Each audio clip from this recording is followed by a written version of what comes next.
Mary akachema kuna Jesu, Lazaro atia, ona mweya mtsene uya, Baba uya, mweya mtsene uya, Baba uya.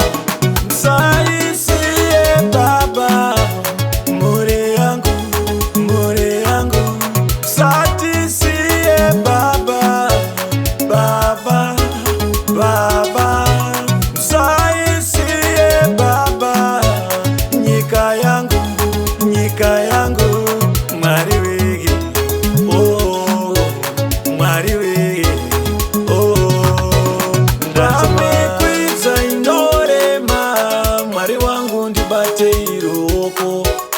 bamekwiza indorema,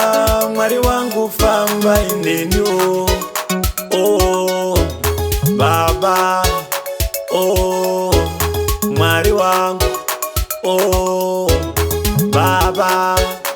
oh, ndachema tamirira mweya mtsene, oh, tamirira mweya mtsene,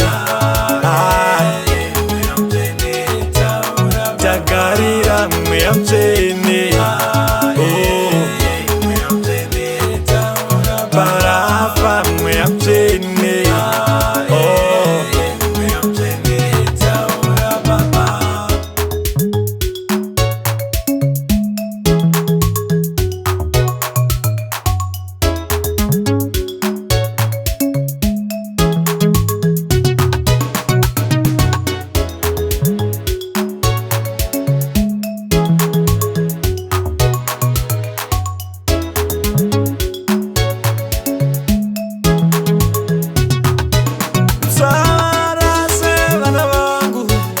Baba,